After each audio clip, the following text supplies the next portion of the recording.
Hello and welcome back to the Guns and Glory show. I've got a front receiver for the Avalanche. When I put the deer pusher on the front of this thing, they made you take the dang hooks off. Well, I need to be able to pull with the front of my truck. So I had to get this thing so that I could pull with the front of the truck. It also gives me a great place to mount the winch, which is already designed to mount on a 2-inch receiver. First thing, set these plates in here loosely. Don't tighten them all the way up, just snug it a little bit. You want to keep things loose for a dry fit. It always works better. See if something's in your way.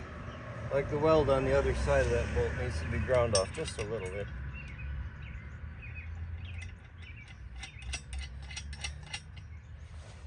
Then put on the jack, stick it up in there, see how it fits. Try to balance it on the floor, jack. Center it up the best you can. Try not to dump it over. That kind of figures, doesn't it? Before you go up with it, have a look, make sure you ain't pinching some wire or something. Get yourself at least in the ballpark with it. Don't you dare.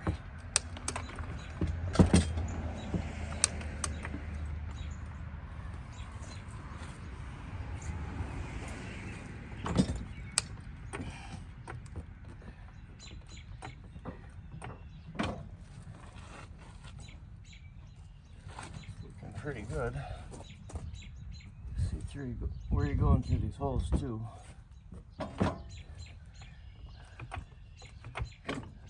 starting to come up. Okay, good. Now we can have a closer look. Looks like I'm just gonna have to trim that bumper a little bit. Just make a little slot. It's gotta come forward just a little bit. Only guys with trucks would understand how cool that looks. That receiver lines up pretty good. That bolt right there is going to have to wind up in that hole. I'm a little bit concerned because that's going to pull this bolt pretty close to that hole, if not into it.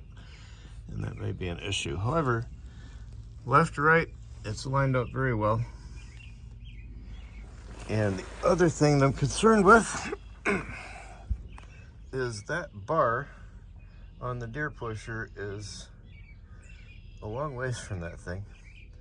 That may cause a problem. I might have to make a little extension bar to get that thing out here, and then I'll hang it from that thing for a little bit of reinforcement.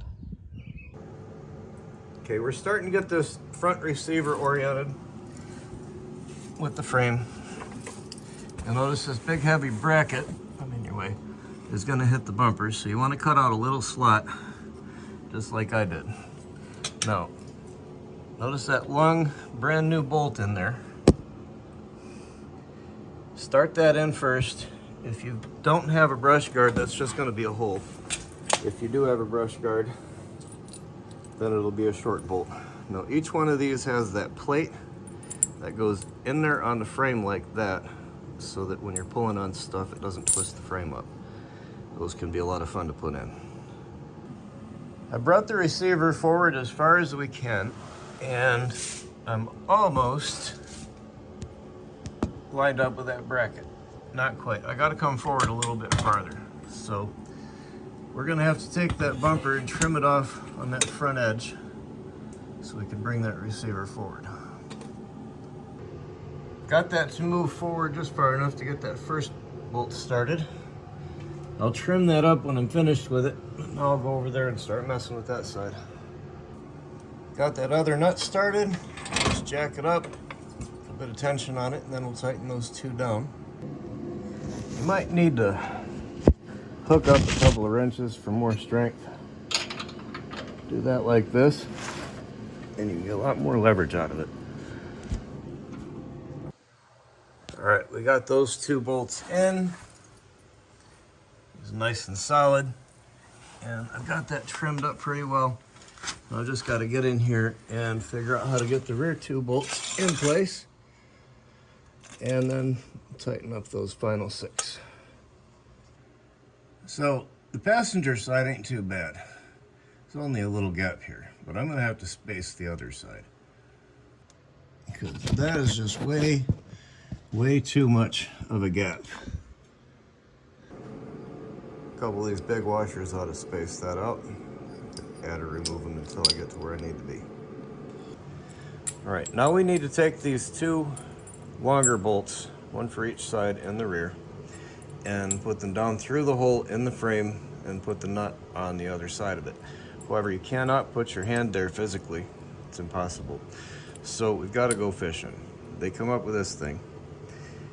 And what you do is you put this end of it, you got it caught on a wire, stick that end of it into the frame, find the hole and get it to push down through.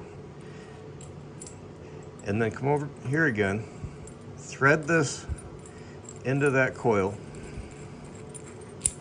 All right, and now you can pull this through and finagle it down into that hole. It's easier than said than done, but you mess around with it long enough, it'll work. Got that wire in place, headed up into the frame, and it pops out right there. All right, let's see if we can maybe expecting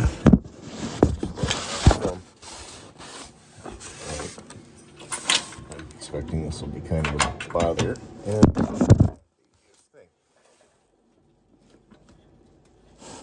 I'll reach up in the front of this thing with a long screwdriver and see if I can poke at it. Get an assist.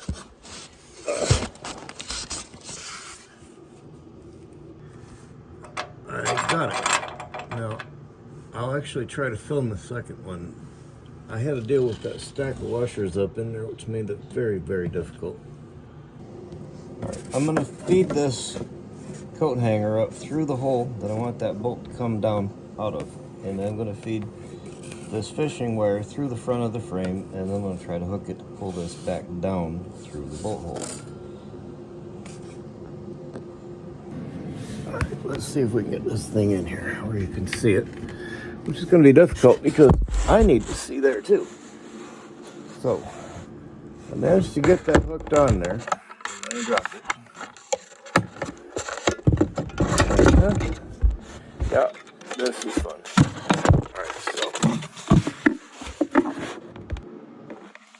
Alright, so I've got that fishing wire up in there somewhere. We'll set this one up in there. And I'll see if I can't cross them up. Oh, I felt it. Alright, let's pull that back, get to the edge of it. See if we can hook that. Ah, here we are. Now that's how you get on.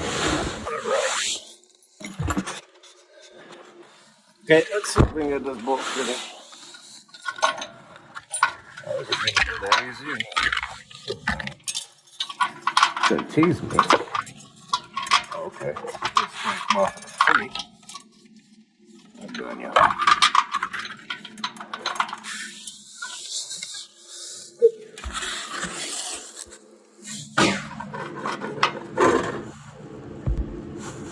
Let's see if we can get that through there. Oh good, the bolt has gotten off of its plate. Oh. Come back down through there, you bugger. Give me a hard time. Oh, but yeah, halfway. Come on.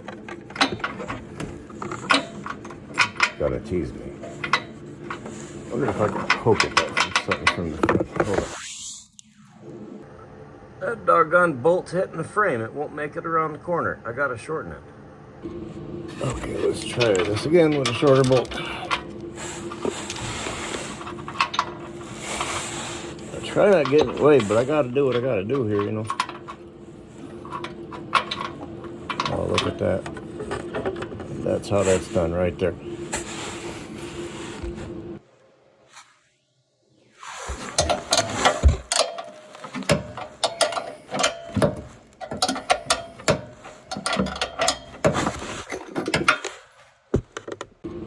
Okay, let's try this again with a shorter bolt.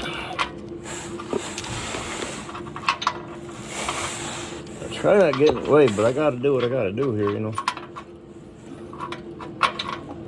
Oh, look at that. That's how that's done right there.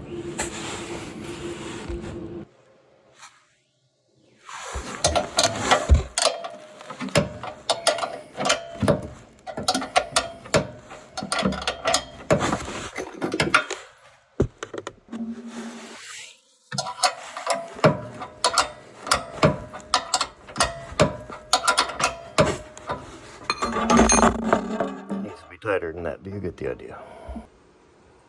Got that receiver mounted to the avalanche. That should make tugging on stuff a whole lot easier, whether I'm using a hook or a winch or just whatever. I need to put this receiver extension in the front because that bar is way too far behind the brush guard. And when I put it in there like that, it's just too low to catch on stuff. When I flip it over, I run into that bar. So I'm gonna loosen the bar up right here and over there and then put it in. Well, that front receiver extension is just what I needed for this truck. Fit right in there. And the front bar will get in the way if somebody tries to run off with it, but it won't get in the way if I need to use it. So that worked out. That'll increase the utility of this truck by a whole bunch. I was going to do a separate video on this fender replacement, but I wound up paying my friend Ricky to do it, and me and him put it in last weekend. So we're going to have to skip that one. Sorry. But I did shoot this video from this side of the truck so my friends Willie and Bill could finally see this side of the truck when it was finished. Take care, y'all. Now, I don't know if any of you guys have got an experience with a front receiver on a truck, but that was well worth the money. That makes things so much easier. You can put that thing anywhere you want it, and you're looking right at it. Solves lots of problems.